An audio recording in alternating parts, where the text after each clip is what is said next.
Alô, fiel, vamos lá para mais vídeo? Vamos aí com nossos amigos da ESPN com esse pós-jogo do Corinthians e São Paulo, onde o Corinthians hoje veio ganhar por 3-1, com 2 gols de Yuri Alberto e 1 gol de Memphis Depay. É isso mesmo, pessoal. Segue o vídeo aí, não deixe de se inscrever, deixa seu like aí para fortalecer o meu trabalho. Vamos lá para mais vídeo? Segue aí. Também mostra quando ele está longe a falta que faz. E esse é um assunto para... Vamos deixar para depois. Porque você imagina que vai ser 2026 nesse ritmo que ele tem. Então vai ser assim, um jogo a cada 15 dias. Bom, a Copa do Mundo vem aí. Acho que foi um jogo... Assim, você pega o nível de desfalque de São Paulo, é um negócio absurdo. Então é um Corinthians mais perto do ideal, não tem a menor dúvida disso, do que o São Paulo. Se bem é que o São Paulo há tanto tempo longe disso que é difícil dizer e imaginá-lo com seus...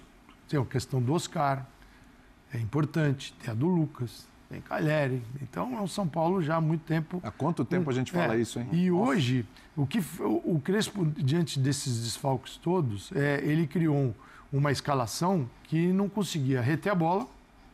Reter a bola, aí você olha na posse... Você pode até enxergar posses parecidas, mas o jogo te mostra outra coisa. A necessidade do jogo é diferente do número que aparece na posse.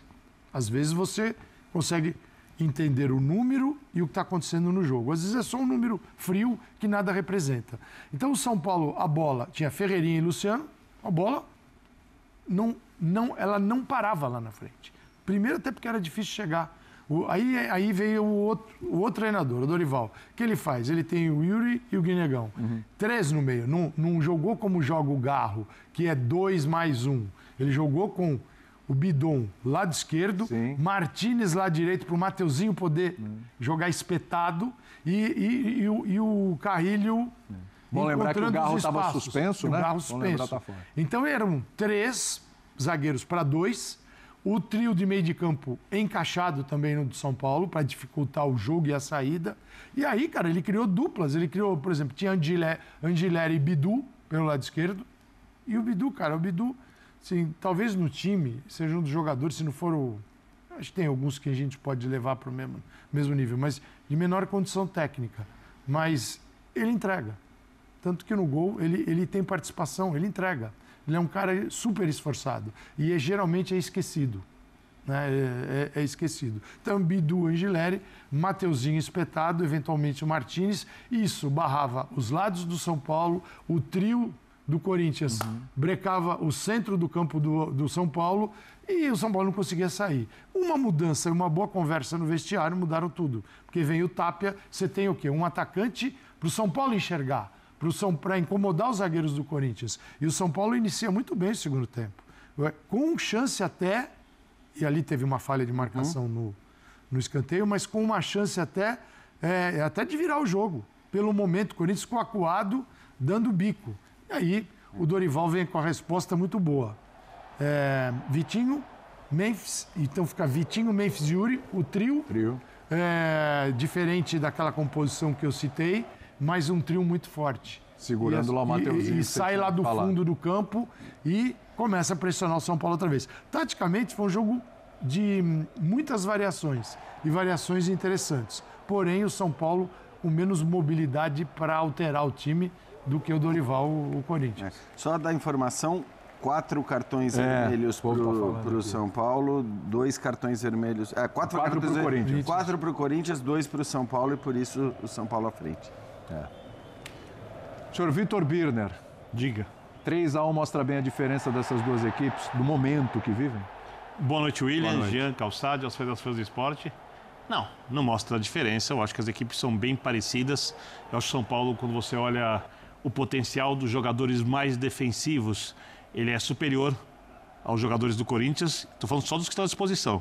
Esquece a minha comparação é essa. Só de não quem é podia o São jogar. Paulo ideal, o Corinthians ideal. É o que tem hoje, o que tem para hoje. Só de quem podia jogar. Estou tirando os times ideais. Só de quem os técnicos podiam escalar hoje. E quando a gente olha a capacidade técnica dos jogadores de frente do Corinthians, ela é superior aos jogadores do São Paulo. Mas o jogo é decidido muito pela parte coletiva, pela parte mental, por erros individuais. Do pênalti a gente vai falar depois. Sim. E eu acho que O Corinthians mereceu ganhar. São Paulo, eu concordo com todas as análises do Calçado e do Jean. Eu acho que o Corinthians foi melhor no primeiro tempo. O São Paulo volta melhor no segundo, empata o jogo. Podia até conseguir a virada. Estava um momento bem interessante. Mas aí tem as questões individuais de ambos os lados que pesam no segundo gol e ninguém vai dizer que fica surpreso com elas. Né? Ninguém vai dizer que uma jogadaça do Memphis de técnica no mano a mano ela é surpreendente. Os erros do Pablo Maia depois que ele voltou de lesão são muito mais comuns do que pré-lesões. E o Sabino se esforça bastante. Mais saída de bola do que marcação. Mas tem muito mérito do Memphis ali, né? É mais mérito do Memphis do que demérito. Essa é uma maneira de você enxergar a coisa. Um grande zagueiro não toma um drible daqueles. Agora é muito mérito do Memphis. Não só no drible, que é um drible muito consciente, na finalização, como muita classe. Como ele resolve a jogada. Então, eu acho que fica ali. Tem ambas as coisas assim, eu não consigo colocar uma acima da outra. A gente valoriza muito mais, óbvio, a jogada do Memphis, porque não é qualquer atacante que mesmo diante de um erro do Sabino faz um drible desse. Então, fica mais pro Memphis, mas acho que o gol tem peso de ambos. E aí uma outra coisa que é muito comum no São Paulo, como aconteceu quando tomou o gol do Palmeiras, depois de ser prejudicado pela arbitragem, como aconteceu contra a LDU no Morumbi, depois de tomar o primeiro gol, como aconteceu hoje. O time fica atrás do placar em jogos mais importantes e não tem nenhuma capacidade de reação, que é formado por... tá com muitos desfalques e tem um técnico monotático no comando da equipe. Técnico monotático, vamos falar sobre isso daqui a pouquinho, sobre o técnico monotático. Ô Jean, olhando aí essa briga, né? Tá todo mundo ali com 45, todo mundo que eu digo São Paulo, Corinthians e o Bragantino, né? Isso. E aí você estava vendo os critérios de desempate e tal. O Corinthians mostrou hoje que tem, nessa briga, por essa 8ª vaga, né? Se ela aparecer, é até provável que apareça. O Corinthians é quem tem mais de um de tirar para brigar por essa vaga? Você acha? Dos 3 ali? Olha, eu acho que está tudo muito parelho. O problema é que o São Paulo tem pouco de onde tirar. Esse é o ponto. Porque acho que o São Paulo tem tido muita dificuldade. A gente pode estar falando só dos dois. O Bragantino vem num viés de baixa muito grande, né? Ainda que tenha conseguido uma recuperação mais recente. Depois que entrou o Mancini. Depois que entrou o Mancini. Então, acho que o Bragantino chega forte também para tentar buscar essa 8ª colocação. Vamos falar da 8ª colocação. Ainda é possível a 7ª, mas vamos falar da 8ª, né? Então, assim, ainda é possível, acho que eles busquem a 7ª, mas eu falaria de 8º lugar nesse momento. Porque, olha, rapidinho, só para o Bahia é quem está com o 7º lugar, tem 53 pontos. São 8 pontos a mais do que São Paulo, Bragantino e Corinthians. Jogos. Faltando 4 jogos. Acho que a 7ª não é possível. E o Bahia vai pegar o Vasco em casa na próxima rodada, tem confrontos contra o Juventude, que briga para não cair fora, pega o Sport rebaixado em casa e termina a sua participação com o Fluminense fora. Isso, e sempre lembrando, né, que assim, o Ceará está jogando nesse momento... Contra o Internacional. Pode se colocar nessa briga. Também. Pode se colocar nessa briga, né? Então, assim, pode inclusive chegar aos 45. Sim. O Galo está com 44 e vai jogar a Sul-Americana. E claro que se ganhar a Sul-Americana, aí eu acho que a coisa rola um alívio ali, porque você já garante a vaga na Libertadores. Senão ele pode voltar completamente para essa briga. Então, assim, é uma briga espetacular, essa briga pela 8ª colocação, que eu acho que é preciso brigar pelo 8º lugar, porque... Eu talvez diria que é mais provável nesse momento a gente ter um 8º lugar dando vaga na Libertadores do que não ter o 8º lugar dando vaga na Libertadores, né? Então eu acho que assim, é importante brigar por isso. Entre São Paulo e Corinthians, eu acho que hoje o que eu vejo como deficiência do São Paulo é a quantidade de desfalque. E assim, não sei nem se dá para dizer hoje, porque é impressionante como o São Paulo vem do começo do campeonato até a 34ª rodada, sempre variando entre 8 e 15 desfalques. Há anos. É um negócio, assim... Então, tem muitos desfalques. O São Paulo colocou hoje, no segundo tempo, jogadores que chegaram hoje às 6 da manhã. Um chegou às 6, outro chegou às 9 da manhã. Exato. Acabou colocando em campo porque eles vinham de seleção e tudo mais. E precisou. E o Corinthians mesmo tem a volta do Carrilho, tem o Yuri agora jogando, o Memphis, o Memphis vai ter sempre essa dosagem, né, dentro daquilo que jogou na segunda. Costuma falar, que jogou na segunda, mas hoje entrou quinta, né, e resolveu o jogo. Sim. Então, assim, bem ou mal, lembra do quarteto? Agora tem o Garro machucado, mas lembra que a gente falava muito do Corinthians, do quarteto e o Corinthians sem o quarteto? O Garro suspenso. O Garro suspenso, E o Vitinho agora entrando hoje foi importantíssimo no terceiro gol, né? Porque foi uma jogada. Então, assim, Acho que talvez o jogo em si, o placar do jogo, leve essa crença de que talvez seja mais possível hoje o Corinthians do que o São Paulo. Mas olha, para mim está muito parelho. E a própria tabela de classificação acho que demonstra o que o Birner falou sobre a similaridade de forças de Corinthians e São Paulo hoje, né? Tudo igual. Até porque o Corinthians tem um detalhe que está na tabela, é só olhar. Jogos em que há um foco clássico e jogos que você não sabe o que está rolando. O time desmobiliza, né? Totalmente desmobilizado. É verdade. Então, isso é uma realidade do Corinthians nesse campeonato. Clássico, o final do jogo contra o Santos foi assustador o Corinthians. Totalmente. Uma coisa horrorosa. Totalmente, assim, desmobilizado, um negócio não desmerecendo o Santos, mas não havia ali um vestígio de competição. Verdade. De alguém que foi a Santos para competir. Simplesmente ali na lona. Então, ele tem, por demanda, na arena, cuidado, na arena, é perigoso, torcida em cima. Aí, clássico, São Paulo, difícil ganhar na arena, tal. Aí, mobilização. E jogos em que há uma completa desmobilização. Então, é difícil olhar para equipes tão irregulares e você estabelecer qual vai ser o padrão na reta final. Certamente não é o padrão do Corinthians de 2024, que ali ele salvou e foi embora. Esse Corinthians pode existir com os mesmos jogadores, mas não existe na prática. E assim, as tabelas são parecidas também, né? Acho que na próxima rodada o Corinthians tem uma missão mais dura, porque pega o Cruzeiro ainda, teoricamente, brigando por título. Hoje deu uma... Hoje deu uma derrapada. Deu uma derrapada. Bom, não sei se... É que a diferença é que o Corinthians tem um ano vivo, que pode ser bem interessante no final, por causa difícil, da Copa do Brasil, onde vai ter emoção forte, seja alegre ou triste, enquanto o São Paulo tem um ano depressivo até o final. São Paulo é um clube depressivo hoje. O ambiente de São Paulo é um ambiente triste, né? O São Paulo é um clube triste hoje, então... Sabe que dá a impressão, Birner? Estava até falando na redação. O Birner do Corinthians está muito alegre. Mas tem a Copa do Brasil. Mas eu entendo o que você está falando. Tudo. Tem uma coisa, o Corinthians, ele tem uma possibilidade de dar uma volta olímpica esse ano ainda numa competição importantíssima, Copa do Brasil. Fora a vaga de Libertadores. Vaga de Libertadores, se ia acontecer. O dinheiro lá que vai pingar na conta, que a dívida é enorme, não é tanto, mas...